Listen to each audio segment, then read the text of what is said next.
Saya orang yang dibully karena menyatakan bahwa ini kecelakaan tunggal. Saya orang yang dibully habis-habisan ketika mengatakan bahwa Peggy Cianjur adalah anak kuli bangunan, bukan anak Bupati Cirebon.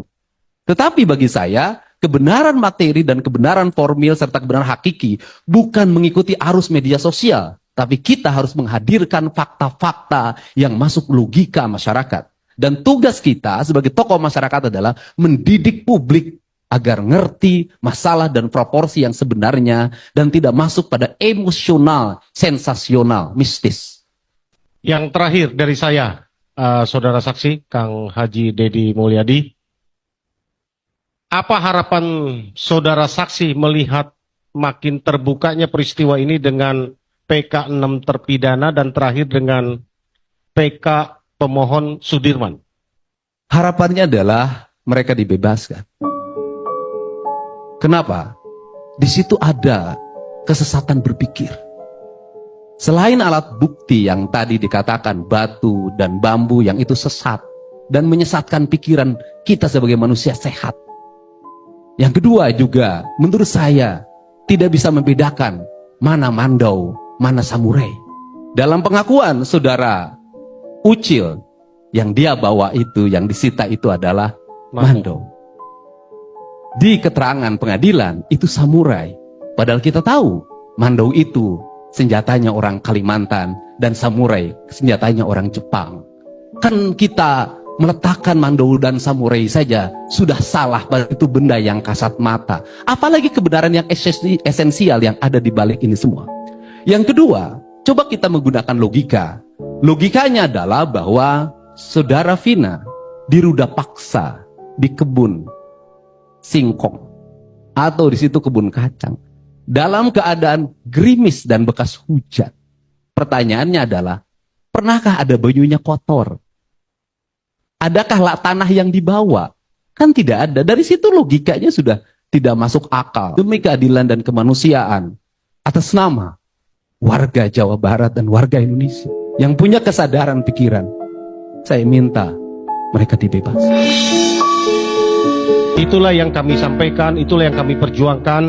Terima kasih sekali lagi kepada Kang Dedi Mulyadi yang sudah membuat awal peristiwa ini menjadi terang dan kasus ini dibawa kepada tim hukum DPN Pradi dan kami menanganinya bersama Profesor Dr. Otto Hasibuan SH. Dan di Indonesia, khususnya di Jawa Barat, kalau tidak ada yang memulai, tidak akan pernah ada yang mengikuti. Maka saya harus memulai ini semua. Walaupun dengan resiko yang sangat tinggi. Kenapa? Kita berspekulasi pada sebuah peristiwa yang sangat gelap. Yang itu berhubungan dengan alat penegak hukum. Dengan aparat penegak hukum. Dan seiring dengan perjalanan waktu, hari ini semakin terbuka. Apakah Pak Dedi sependapat bahwa hukum itu tidak mencari-cari kesalahan orang, tetapi hukum itu ada guna menemukan kesalahan orang? Apakah sependapat dengan hal seperti ini? Ini yang ingin kami tanyakan kepada Pak Dedi. Ya, hukum tidak mencari kesalahan orang, tetapi hukum tidak boleh menghindari ketika orang bersalah. Dan pada 7 terpidana ini tidak ada kesalahan dan tidak ditemukan kesalahan menurut saya. Itu kami menghargai karena itu adalah pendapat pribadi Pak Dedi. Namun kami hadir dan persidangan yang mulia ini kita hadirkan untuk menunggu putusan pengadilan Mahkamah Agung. Terima kasih.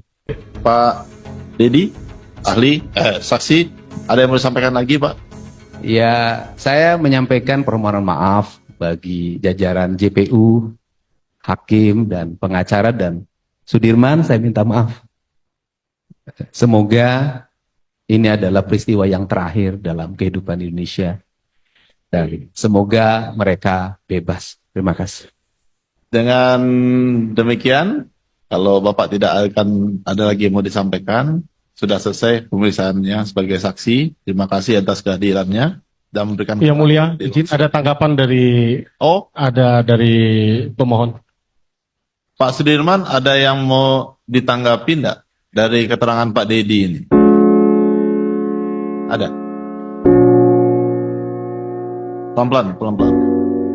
Gak apa-apa, kalau nggak kuat berdiri sambil duduk juga nggak apa-apa. Assalamualaikum Pak Dedi. Salam. Suci menjawab memaafkan pada Pak Dedi.